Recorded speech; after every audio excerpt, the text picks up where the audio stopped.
તેથી જ્યારે જ્યારે મહાદેવનું દર્શન કરો ને જરૂર કાલભૈરવને યાદ કરજો. મહાદેવના ભક્તોના રક્ષક કાલભૈરવજી છે. કાલભૈરવ કોઈ તાંત્રિકોના, કોઈ મેલી વિદ્યા, કોઈ શમશાનના દેવ નથી. અરે ઉજ્જૈનમાં જન્મે પૂછેલું પેલા કાલભૈરવના પૂજારી બ્રાહ્મણને કે તમે સાચું કહેજો કાલભૈરવ દારૂ પીવે છે? એ બ્રાહ્મણ હસવા લાગ્યા અને કહ્યું કે કાલભૈરવ દારૂ પીવે કે ન પીવે એના પર તો હું ન કહી શકું, પણ અહીંયા આવનારા બહુ પીવે છે. આપણો કોઈ પણ દેવના મદિરા પાન કરે, આપણો કોઈ દેવના માંસાહાર કરે. જે મદિરા પાન કરે ને માંસાહાર કરે છે તેને દેવકોટીમાં આપણે અપનાવતા નથી, આપણે તેને રાક્ષસ કહીએ છીએ. એવી ખોટી વાતો સમાજની અંદર આદરી. કાલભૈરવનું ચરિત્ર શિવ પુરાણમાં છે. કોઈ જગ્યાએ ઝઘડાઓ શરૂ થયા હોય, કઈ જગ્યાએ અગ્નિઓ પ્રગટ થઈ હોય અને તમે કાલભૈરવને યાદ કરવા લાગો ને થોડી મિનિટોમાં શાંતિનું વાતાવરણ થઈ જાય. રાત્રે બહુ જ કૂતરા ભસતા હોય અને તમે કાલભૈરવને યાદ કરવા લાગો એટલે આપોઆપ કૂતરાઓ શાંત થઈ જાય. એવું તેનું વર્ણન છે આખું. નેપાળમાં તમે જાઓ ને તો નેપાળમાં કૂતરાને મરાતું નથી. એ લોકો કૂતરાને બહુ માન આપે છે. નેપાળવાસીઓ કાલભૈરવની સાથે કૂતરાઓ હોય છે. જે રક્ષક છે, વફાદારી નામનો જેનામાં ગુણ છે. તેથી મહાદેવના ભક્તો માટે કાલભૈરવ બહુ શ્રેષ્ઠ છે. મહાદેવના ભક્તોનો રક્ષક કાલભૈરવ છે. અરે દેવતાઓ, ઇન્દ્રદાદિક દેવતાઓ કાલભૈરવના ચરણની સેવા, ખુદ ઇન્દ્ર કાલભૈરવની સેવા કરે છે. કાલભૈરવના ચરણની સેવા કરે. નારદાદી મુનિઓ કાલભૈરવની સેવા કરે છે. એ છે કાલભૈરવ. વ્યાલ એટલે સર્પ. સર્પોનું જેને યજ્ઞોપવિત છે. ઇન્દુ શેખર, ઇન્દુ એટલે ચંદ્ર, જેના ભાલમાં ચંદ્ર છે, એ કાલભૈરવ. યોગીઓના વૃંદની ઇન્દ્ર જેની પૂજા થાય છે. યોગીઓનું વૃંદ હોય ને એમાં કાલભૈરવની વંદના થાય છે. નારદાદી મુનિઓ જેની વંદના કરે, દેવતાઓનો રાજા ઇન્દ્ર જેના ચરણની સેવા કરે, એ કાલભૈરવ. ભલામણ તમે કાલભૈરવને ખોટી રીતે સમાજની અંદર દર્શિત કરો, એ તો યોગ્ય કેમ લાગે? કાલભૈરવ સાક્ષાત શંકર છે. ભગવાન મહાદેવ કહે છે કાલભૈરવ બ્રહ્માને દંડ કરો. અને એ કાલભૈરવ બ્રહ્માની પાછળ પડે છે અને મસ્તક કપાય છે. અને એ સમયે વિષ્ણુ ભગવાન શંકર ભગવાનને કહે છે મહાદેવ કાલભૈરવને પાછા બોલાવો, બ્રહ્માની રક્ષા કરો, બ્રહ્માનું કલ્યાણ કરો. વિષ્ણુ ભગવાનની પ્રાર્થનાથી મહાદેવજી કાલભૈરવને પાછા બોલાવે છે. એ કાલભૈરવ અટકી જાઓ. પણ એ સમયમાં તો બ્રહ્માનું એક મસ્તક તોડી નાખ્યું હતું. ભગવાન મહાદેવની કૃપા ઉતરે છે આજ વિષ્ણુ ઉપર. વિષ્ણુ ધન્ય છો, કરે લાખ બુરાઈ તો પણ હું ભલાઈ કરું છું. બ્રહ્માએ તમારી સાથે કપટ કર્યું, તમારી સાથે જૂઠો વ્યવહાર કર્યો. એ બ્રહ્માની રક્ષા માટે તમે પ્રાર્થના કરો છો. ધન્ય છો વિષ્ણુ આપ. તમારે તો બ્રહ્માના દંડ માટે પ્રાર્થના કરવી જોઈએ ને, કે બ્રહ્માએ કપટ કર્યો છે, તમારી સાથે જૂઠો વ્યવહાર કર્યો છે. પરંતુ મહાદેવ આજ બહુ પ્રસન્ન થયા વિષ્ણુ ઉપર.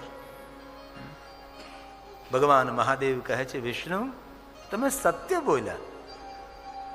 જે બ્રહ્માએ તમારો હિત કર્યો, બ્રહ્માનું તમે હિત કરી રહ્યા છો, બ્રહ્માના કલ્યાણ માટે મને પ્રાર્થના કરી રહ્યા છો. વિષ્ણુ તમારો વ્યવહાર, તમારો પરોપકારનો સ્વભાવ, હું બહુ પ્રભાવિત છું. ભગવાનને મધુર વ્યવહાર ને મધુર સ્વભાવ બહુ પ્રિય લાગે છે.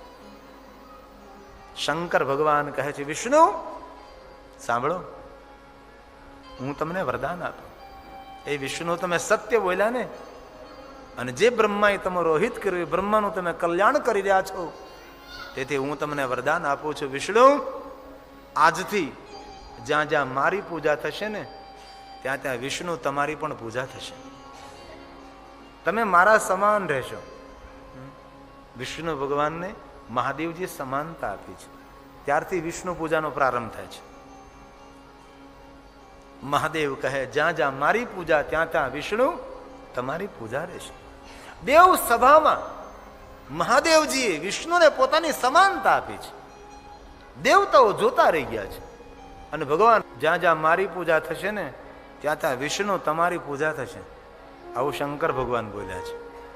મહાદેવજી એમ કહ્યું કે વિષ્ણુ સાંભળો, તમે હવે કોઈ મારો ભક્ત હોય અને વિષ્ણુ તમારી નિંદા કરે ને તો મારો ભક્ત હોવા છતાં નરકનો ભાગી થશે. કોઈ પણ મહાદેવનો ભક્ત હોય એ વિષ્ણુ ભગવાનની જો નિંદા કરે તો શંકર ભગવાનનું વચન છે એ નરકમાં જશે, તેના પુણ્યનો ક્ષય. વિષ્ણુ જ્યાં જ્યાં મારી પૂજા થશે ત્યાં ત્યાં આજથી તમારી પૂજા થશે, તમે મારા સમાન રહેશો. હવે વિષ્ણુ ભગવાન બોલે છે, મહાદેવ જે મહાન હોય ને એ જ બીજાને મહાનતા આપી શકે છે. જેની પાસે જે હોય ને એ જ આપી શકે છે.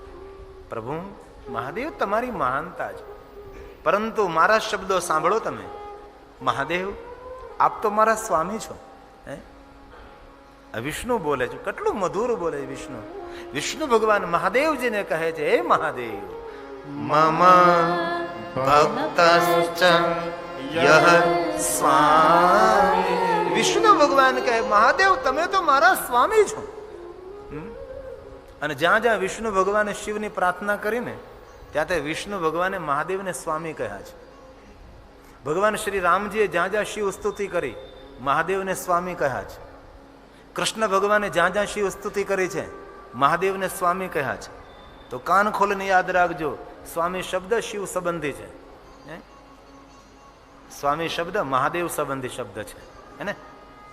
તમે ક્યારેક દક્ષિણ ભારતમાં જાઓ ને તો દક્ષિણ ભારતના વિદ્વાન બ્રાહ્મણો હોય ને શંકરને સ્વામી કહે છે. સ્વામીને નમસ્કારમ, સ્વામીને અર્પણમ, સ્વામીને સમર્પયામી. સ્વામી એટલે શિવ. સ્વામી શબ્દ શિવ સંબંધી શબ્દ છે. આપણે બોલીને સ્વામી નારાયણ એટલે શું? નારાયણ એટલે વિષ્ણુ. વિષ્ણુનો સ્વામી કોણ? શંકર. ભલે આપણે પછી જુદો અર્થ કરતા હોય એ તમને મુબારક, બાકી સ્વામી શબ્દ શિવ સંબંધી શબ્દ છે. નારાયણ એટલે ભગવાન સાક્ષાત વિષ્ણુ, એ સ્વામી નારાયણ. નારાયણનો ઈશ્વર શંકર, એ સ્વામી. મહાદેવ તો પ્રધાન છે, મહાદેવ તો મૂળ છે. જગતનો સ્વામી, દેવતાઓનો સ્વામી, વિષ્ણુનો સ્વામી, બ્રહ્માનો સ્વામી, રામનો સ્વામી, કૃષ્ણનો સ્વામી ભગવાન શંકર છે. સ્વામી શબ્દ મહાદેવ સંબંધી છે. અને શિવપણમાં એક વખત ને અનેક વખત જ્યાં જ્યાં રામજીએ પ્રાર્થના કરી, જ્યાં જ્યાં પરમાત્મા કૃષ્ણજીએ પ્રાર્થના કરી, જ્યાં જ્યાં વિષ્ણુ બોલ્યા છે ત્યાં શંકર એમ નથી બોલ્યા, મહાદેવ એમ નથી બોલ્યા, ભગવાન વિષ્ણુ સ્વામી બોલ્યા છે. અહીંયા પણ વિષ્ણુ કહે, તમે તો મારા સ્વામી છો. ખુદ વિષ્ણુ ભગવાન બોલ્યા છે. વિષ્ણુ કે કોઈ મારો ભક્ત હોય અને મહાદેવ તમારો જો અનાદર કરે અને તમને પ્રણામ ન કરે, તમારી વંદના ન કરે, વિષ્ણુ કહે મારો ભક્ત હોય ને ધ્રુવમ બ્રહ્માંડ હે ત્યાં સુધી નરકમાં પડશે. આ વિષ્ણુના શબ્દો છે. વિષ્ણુ ભગવાને બહુ સરસ વાત કરી છે. મહાદેવ સાંભળો તમે, મમ પ્રિયતરો. કોઈ પણ માણસ એવું સમજે કે મહાદેવના ભક્તો વિષ્ણુને બહુ વાલા છે. વિષ્ણુ ભગવાન બહુ સરસ બોલ્યા છે, ધ્યાન દેના. વિષ્ણુ ભગવાન એમ કહે છે કે દુનિયાનો કોઈ પણ માણસ એવું સમજે મહાદેવનો ભક્ત વિષ્ણુને બહુ વાલો છે. આ વિષ્ણુના શબ્દો છે. વિષ્ણુ ભગવાન એમ કહે કે મહાદેવના ભક્તો વિષ્ણુને બહુ જ વાલા છે. ત્યારે વિષ્ણુએ એમ કહ્યું, તત્સ્ય મુક્તિર્ન દુર્લભો. તેના માટે મુક્તિ દુર્લભ નથી. વિષ્ણુનું વાક્ય છે, તસ્ય મુક્તિર્ન દુર્લભો. તેના માટે મુક્તિ દુર્લભ નથી ભલામણા. આટલું તમે મનમાં નિર્ણય લો. શંકરના ભક્તો કોને વાલા? વિષ્ણુ ભગવાનને વાલા છે. મહાદેવના ભક્તો વિષ્ણુને બહુ જ પ્રિય છે. આટલું તમે સમજો ને. વિષ્ણુએ વચન આપી દીધું, તસ્ય મુક્તિર્ન દુર્લભો. તે માણસે મુક્તિ માટે કોઈ સાધના, કોઈ ઉપાસના કરવાની જરૂર નથી. પણ એવા ખોટા પ્રવચનો કર્યા છે ત્યાર સુધીમાં. અરે હું કાશીમાં કથા કરવા જો, ત્યાં કોઈ બ્રાહ્મણ દાદા પ્રવચન કરતા હતા. આટલું સરસ શંકર ભગવાન ઉપર બોલ્યા, મહાદેવ ઉપર સ્ફટિક બોલ્યા, બહુ સારું બોલ્યા. મુક્તિનો દેવ ને મોક્ષનો દેવ ને શંકર ભગવાન, શંકર ભગવાન.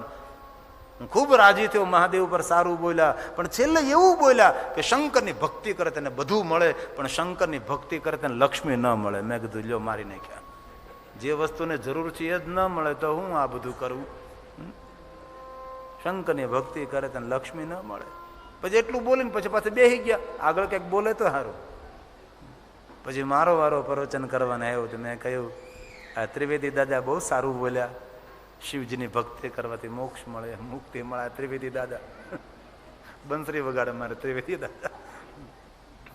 એટલું સરસ બોલ્યા શંકર ભગવાન. પણ ત્રિવેદી દાદા બહુ સરસ વાત કરી કે મહાદેવની ભક્તિ કરે છે તેને લક્ષ્મી ન મળે. બહુ સાચી વાત, એકદમ સાચું બોલ્યા છે કે મહાદેવની ભક્તિ કરે તેને લક્ષ્મી ન મળે, મહાદેવની ભક્તિ કરે ને તેને તો મહાલક્ષ્મી મળે છે.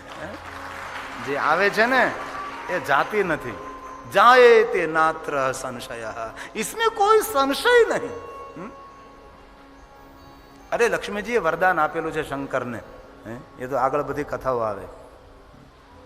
તેથી કોઈ પણ માણસ એવું સમજે કે મહાદેવનો ભક્ત વિષ્ણુને બહુ વાલો છે, તેના માટે મુક્તિ દુર્લભ નથી.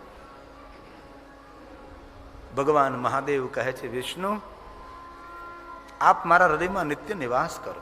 ત્યારે વિષ્ણુ ભગવાન એમ કહે છે, પ્રભુ આપ તો મારા હૃદયમાં નિત્ય બિરાજો છે. કેટલો સુંદર સમન્વય મહાદેવના હૃદયમાં વિષ્ણુ ને વિષ્ણુના હૃદયમાં મહાદેવજી શંકર ભગવાન છે. તમારા જેવા સત્ય બોલનાર પરોપકારીનું સ્થાન તો હૃદયમાં જ હોય ને. ભગવાન મહાદેવ બોલે છે, વિષ્ણુ વિષ્ણુ તમે સત્ય બોલો અને બ્રહ્મા ઉપર તમે ઉપકાર કર્યો છે. બ્રહ્માના હિત માટે, બ્રહ્માના કલ્યાણ માટે તમે પ્રાર્થના કરી છે. અને સત્ય ને પરોપકારને હું જો મારા સમાન બનાવું ને તો મને એવું લાગે છે વિષ્ણુ કે સત્ય ને પરોપકારનું અપમાન કરું છું.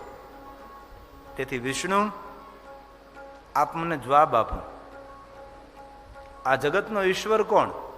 મહાદેવ આપ. આ જગતનો ભગવાન કોણ? વિષ્ણુ કે મહાદેવ તમે. તો વિષ્ણુ જવાબ આપો, મારો ઈશ્વર કોણ, મારો ભગવાન કોણ?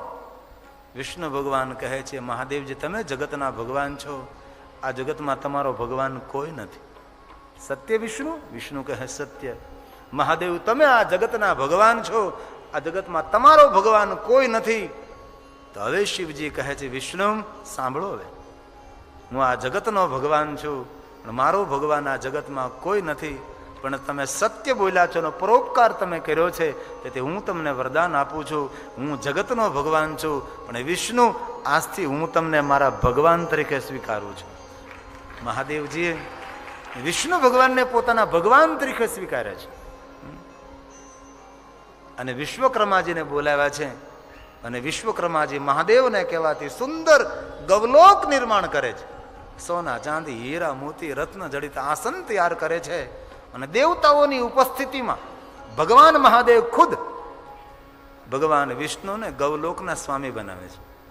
અને ગૌલોકની ગાદી પર વિષ્ણુને બિરાજમાન કરી અને શંકર ખુદ વિષ્ણુ ભગવાનની આરતી ઉતારે છે. અને શંકર ભગવાને કહ્યું, દેવતાઓ સાંભળો, હું રહ્યો યોગી, હું રહ્યો મહાયોગી. આ વિષ્ણુનું આરાધન કરો તો મારી આરાધનાનું ફલ પ્રાપ્ત થશે. વિષ્ણુને આજથી હું ઇષ્ટ તરીકે સ્વીકારું છું. વિષ્ણુની પહેલી પૂજા કરનારા શંકર છે. મારો મહાદેવ પૂર્ણ વૈષ્ણવ છે. વૈષ્ણવ કોને કહેવાય? શંકરમાં જેટલા ગુણ છે એટલા ગુણ હોય તો તમે વૈષ્ણવ તમારી જાતને કહી શકો છો. મહાદેવમાં જેટલા ગુણ છે એટલા ગુણ જો આપણામાં હોય તો પૂર્ણ વૈષ્ણવ. બાકી વૈષ્ણવ થવાનો પ્રયાસ કરવો જોઈએ. બાકી પૂર્ણ વૈષ્ણવ તો તેને જ કહેવાય મહાદેવમાં જે ગુણ છે. દુનિયાનો કોઈ માણસ મહાદેવના જીવન ચરિત્રમાંથી એક પણ દુર્ગુણ શોધી ન શકે. ગુણ ભંડાર, ગુણાતીત ન તવે તદ વર્ણયામહે. ભગવાન શંકરનો ગુણનો વિસ્તાર આ દુનિયામાં કોણ કરી શકે? કોઈ નહીં. તેથી ભગવાન મહાદેવે વિષ્ણુને પોતાના ઈષ્ટ તરીકે સ્વીકાર્યા છે. અને તેથી વિષ્ણુ જ્યારે જ્યારે આ ધરતી પર આવે છે ત્યારે ભગવાન શંકર અદ્ભુત લીલા કરવા માટે તેનું દર્શન કરવા આવે છે.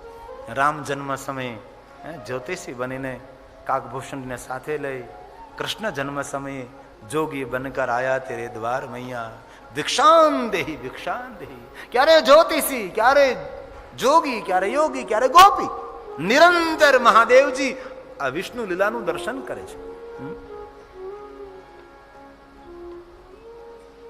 વિષ્ણુ ભગવાનને સમાનતા મળી, વિષ્ણુ ભગવાનને મહાનતા મળે છે. વિષ્ણુ કહે છે મહાદેવ બ્રહ્માનું કલ્યાણ કરો. બ્રહ્માએ હાથ જોડીને પ્રાર્થના કરી, પ્રભુ આપની આપેલી શક્તિનો મેં દુરુપયોગ કર્યો છે, આપના મુખમાંથી શબ્દો નીકળ્યા, મારું કોઈ મંદિર નહીં, મારી કોઈ પૂજા નહીં, મારું કોઈ સ્થાન નહીં, મારું મંગલ કરો પ્રભુ. બ્રહ્માની પ્રાર્થનાથી મહાદેવજી એમ કહે છે, બ્રહ્મા આ ધરતી પર તમારું કોઈ જગ્યાએ મંદિર નહીં રહે, પણ પુષ્કર તીર્થમાં તમારું સ્થાન રહેશે. તમારું પ્રધાન મંદિર, પ્રધાન સ્થાન પુષ્કર તીર્થની અંદર, જે કોઈ પુષ્કર તીર્થમાં બ્રહ્મા તમારું દર્શન કરે છે તેને દુનિયાના સર્વ તીર્થોને યાત્રાનું ફળ મળશે. તેથી બ્રહ્માનું પ્રધાન મંદિર પુષ્કર તીર્થમાં છે. જે કોઈ માનવ પુષ્કર જાય છે તેને દુનિયાના સર્વ તીર્થોની યાત્રાનું ફળ મળે છે. પછી બ્રહ્માજીનું મંદિર ખેડ બ્રહ્મામાં અનેક જગ્યાએ, પણ મૂળ મંદિર બ્રહ્માજીનું પુષ્કર તીર્થમાં છે. મહાદેવ કહે છે બ્રહ્મા યજ્ઞના તમે આચાર્ય રહેશો, આ મારું વરદાન છે. યજ્ઞમાં બ્રહ્મા પ્રધાન છે.